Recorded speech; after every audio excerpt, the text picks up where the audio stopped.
আসসালামু আলাইকুম, আশা করি সবাই অনেক অনেক ভালো আছো। ট্রান্সলেশন ফুল কোর্সের ডে 8-এ আজ আমরা আরও 20টা ইম্পর্টেন্ট ট্রান্সলেশন সম্পর্কে জানবো। তার আগে তোমাদের সাথে একটা বিষয় শেয়ার করতে চাই। আমরা যেহেতু এর আগেও বলেছি প্রিপোজিশনের আমরা একটা লিস্ট দিব যাতে একটু কম প্রিপোজিশন থাকবে, অর্থাৎ এতগুলো প্রিপোজিশন থেকে একটু ইম্পর্টেন্ট যেগুলো সেগুলো দিব। তো যখন আমি সেগুলো বানাতে গিয়েছি তখন আমার মনে হয়েছে যে একদিনই সব কিছু বানানো আমার পক্ষে সম্ভব না, সেক্ষেত্রে আমি পার্ট পার্ট করে দিব। তো আমি আজ প্রথম পার্টটা শেষ করেছি। সো এটা আমরা কিছুক্ষণ পরে এই ভিডিওটা শেষ হলে আমরা আমাদের যে ফেসবুক গ্রুপ খুলেছি যেখানে আমরা এই অ্যাডমিশন টেস্ট রিলেটেড জিনিস নিয়ে কথাবার্তা বলবো, তো সেইখানে আমি আপলোড করে দিব। তো ওই গ্রুপটার লিঙ্ক ভিডিও ডেসক্রিপশন বক্স এবং কমেন্ট বক্সে থাকবে, তুমি গ্রুপটাতে জয়েন করে নিও যারা যারা ফেসবুক ব্যবহার করছো। তো চলো আজ আমরা আমাদের ভিডিওটি শুরু করি। তো প্রথমেই রয়েছে কি করে অঙ্কটি করতে হয় তা তিনি আমাকে দেখালেন। সো এখানে আমরা যেহেতু বলছি এখনো কিন্তু আমরা অন্যান্য কোনো কিছুতে যাইনি, এখন আমরা মাত্র টেন্স রিলেটেড যে ইম্পর্টেন্ট ট্রান্সলেশনগুলো আছে সেগুলো দেখছি। তো এখানে কিন্তু তোমাকে টেন্স এবং শব্দার্থগুলো খুব ভালো করে জানতে হবে। সো কি করে অঙ্কটি করতে হয় তা তিনি আমাকে দেখালেন, যার মানে হচ্ছে হি শোড মি, তিনি আমাকে দেখিয়েছেন হাউ টু ডু দ্য সাম, কিভাবে অঙ্কটি করতে হয়। এবার আসো, তুমি কি কখনো কুয়াকাটা গিয়েছো? সো তুমি কি কখনো কুয়াকাটা গিয়েছো, এটা যদি একটা প্রশ্ন, এই জন্য আমি বলছি have you ever been to Kuakata. So এখানে যদি কুয়াকাটা না হয়ে অন্য কোনো কিছু হতো তাহলে তুমি সেই জিনিসটা ব্যবহার করতে। 3 নাম্বারটাতে আসো, গাছে এখনো ফল ধরে নাই, এটার মানে হলো the tree has not yet born fruit. এবার আসো 4 নাম্বারে, আমি যদি তোমার জায়গায় হতাম। এই জিনিসটা কিন্তু একটা ইমেজিনারি কথা, অর্থাৎ একটা কাল্পনিক কথা। আর আমরা জানি আমরা যদি কাল্পনিক কোনো কিছু বলতে যাই সেক্ষেত্রে আমাদেরকে ইফ আই ওয়ার আমরা ইউজ করতে পারবো। সেজন্য আমরা এখানে বলছি if I were in your situation, অর্থাৎ আমি যদি তোমার জায়গায় থাকতাম বা তোমার জায়গায় হতাম। 5 নাম্বারে, আমি তাকে বোঝাতে চেষ্টা করব। এই যে আমি তাকে বোঝাতে চেষ্টা করব, এটা তুমি কি বলবে? I will try to make him understand. I will try, আমি চেষ্টা করব, টু মেক হিম আন্ডারস্ট্যান্ড, তাকে বোঝানোর জন্য। এখন এখানে তুমি চাইলে এটাও ব্যবহার করতে পারতে, আই উইল ট্রাই টু, আমি তাকে চেষ্টা করব, লেট হিম আন্ডারস্ট্যান্ড, তাকে বোঝাতে। দুটোই কিন্তু হবে। এবার আসো, সে অত্যন্ত ধূর্ত। ধূর্ত মানে কি? সে অনেক চালাক, মানে কিছু মানুষ আছে না অনেক চালাকি করে চলতে চায়। সো সে হয়তো এরকম কেউ। তো তুমি এখানে কিভাবে ব্যবহার করবে? He is very clever, he is very clever. এবার আসো 7 নম্বরে, এবছর খুব শীত পড়েছে, এবছর খুব শীত পড়েছে। সো তার মানে হচ্ছে এখন কিন্তু খুব শীত। সো আমরা বলবো it is very cold this year, it is very cold this ইয়ার। এবার আসো, আমি তার কথা মনে করতে পারছি না, আমি তার কথা মনে করতে পারছি না, কাজটা কিন্তু প্রেজেন্ট, এই জন্য আমরা বলছি I can't remember him, I can't remember him. এখানে তুমি এটাও লিখতে পারতে I can not remember him. এবার আসো, সে অত্যন্ত নিষ্ঠুর, সে অত্যন্ত নিষ্ঠুর, এটা তুমি কিভাবে বলবে? He is আটারলি gruesome, he is আটারলি gruesome. এখানে তুমি চাইলে এটাও বলতে পারতে he is very cruel, he is very cruel. তার মানে তুমি যদি নিষ্ঠুর অর্থ কি এটা জানো তাহলে কিন্তু জিনিসটা খুবই ইজি। এবার আসো 10 নাম্বার, গত 4 দিন যাবৎ সে জ্বরে ভুগছে। দেখো সে কিন্তু গত 4 দিন যাবৎ ভুগছে, এখনো কিন্তু কাজটি শেষ হয়নি। তো কাজটি যদি শুরু হয়ে থাকে এবং এখনো শেষ না হয় এবং ভবিষ্যতে কতদিন ধরে চলবে সেটা আমি না জানি, সেক্ষেত্রে আমরা কোন টেন্স ইউজ করি? Present perfect continuous tense. So এই জন্য আমরা বলছি he has been suffering from fever for the last 4 days, he has been suffering, সে ভুগছে, ফ্রম ফিভার, জ্বরে, ফর দ্য লাস্ট 4 days, গত 4 দিন ধরে।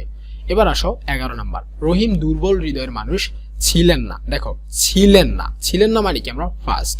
তো এই জন্য আমরা বলছি Rahim was not a weak hearted person, Rahim was not, Rahim ছিল না, এ উইক হার্টেড পারসন, দুর্বল হৃদয়ের মানুষ। এবার আসো, সমস্যাটি যথাযথভাবে সমাধান করা হয়েছে। সমস্যাটি কিভাবে সমাধান করা হয়েছে? যথাযথভাবে। যথাযথভাবে মানে কি? Perfectly, completely. সো এই জন্য আমরা বলছি দিস প্রবলেম, এই সমস্যাটি has been solved, has been solved perfectly. So this problem has been solved perfectly. এখন এখানে সলভড কেন আমরা লিখেছি? কারণ দেখো এই যে প্রবলেমটা কিন্তু নিজে নিজে কিন্তু সমাধান হয়নি, প্রবলেমটাকে কেউ একজন সমাধান করেছে। সো আমরা কি জানি, যখন কোনো কিছু নিজে নিজে সমাধান না হয়ে অন্য একজন দ্বারা হবে সেক্ষেত্রে আমরা প্যাসিভ ইউজ করব। আর এই জন্য আমরা বলছি this problem has been solved perfectly. এবার আসো 13 নাম্বার, সে খুবই আবেগপ্রবণ, সে খুবই আবেগপ্রবণ, এরকম মানুষদেরকে আমরা কি বলি? হি ইজ ভেরি ইমোশনাল অথবা শি ইজ ভেরি ইমোশনাল। এবার আসো, সে তার ভাইয়ের মতো লম্বা নয়, সে তার ভাইয়ের মতো লম্বা নয়। তার মানে এটা কি আমরা বলবো? He is not as tall as his brother, অর্থাৎ সে কিন্তু তার ভাইয়ের মতো লম্বা নয়। তোমার কথা বিশ্বাসযোগ্য নয়, তোমার কথা বিশ্বাসযোগ্য নয়, তার মানে কি আমি তোমাকে বিশ্বাস করতে পারছি না বা আমি তোমার কথাকে বিশ্বাস করতে পারছি না। সো এইখানে তোমার কথা মানে কি ইউর ওয়ার্ডস, বিশ্বাসযোগ্য নয় এটার মানে কি আর নট ক্রেডিবল। সো তোমার কথা বিশ্বাসযোগ্য নয় এটার মানে হচ্ছে your words are not credible. Credible মানে কি বিশ্বাসযোগ্য, আর নট ক্রেডিবল মানে বিশ্বাসযোগ্য নয়। এবার আসো 16 নাম্বার, আমরা ছোটবেলা থেকে ইংরেজি শিখছি। দেখো আমরা কিন্তু শিখছি, এখনো কি কাজটা শেষ হয়েছে? হয়নি। অর্থাৎ আমরা যে ছোটবেলা থেকে কাজটা শুরু করেছি এখনো কিন্তু কাজটা শেষ হয়নি। তো এরকম ক্ষেত্রে আমরা যখন কাজটা শুরু করি কিন্তু এখনো চলতেছে এবং কখন শেষ হবে সেটা আমরা জানি না, তখন আমরা কি ইউজ করি? Present perfect continuous. সো এই জন্য আমরা এখানে বলছি we have been learning English since childhood, অর্থাৎ আমরা ছোটবেলা থেকে ইংরেজি শিখছি। উই হ্যাভ বিন লার্নিং, আমরা শিখছি ইংলিশ সিন্স চাইল্ডহুড, অর্থাৎ ছোটবেলা থেকে। এবার আসো 17 নম্বরে, সকালে পাখিরা কিচিরমিচির করে। এটা খুবই ইজি, বার্ডস টুইটার এট ডন। সো ডন মানে কি? ডন মানে হচ্ছে সকালে, একদম খুব সকালটাকে আমরা ডন বলে থাকি। এবার আসো টুইটার মানে কি? কিচিরমিচির করা। তোমরা অনেকেই টুইটারের, অর্থাৎ যে সোশ্যাল মিডিয়া টুইটার রয়েছে সেটার কিন্তু লোগোটা দেখতে পেয়েছো, ওই লোগোতে কিন্তু একটা পাখির চিহ্ন আছে। সো ওইটা দিয়ে কিন্তু এই আওয়াজটা বোঝায়, এই যে কিচিরমিচির করা।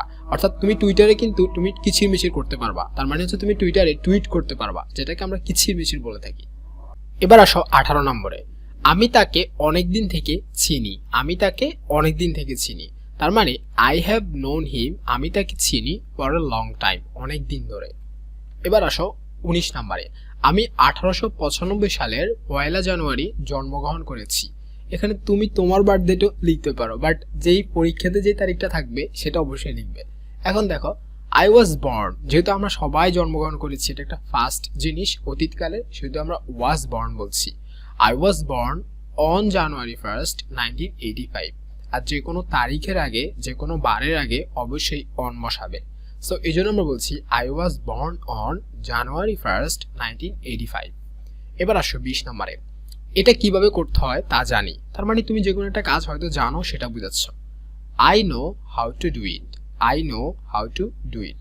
তো এগুলোই ছিল আজকের যে 20 ইম্পর্টেন্ট ট্রান্সলেশন, সেগুলো আমরা পরবর্তী ক্লাসে আরো 20টা ইম্পর্টেন্ট ট্রান্সলেশন সম্পর্কে কথা বলবো। সে পর্যন্ত সবাই ভালো থাকবে, সুস্থ থাকবে, আল্লাহ হাফেজ।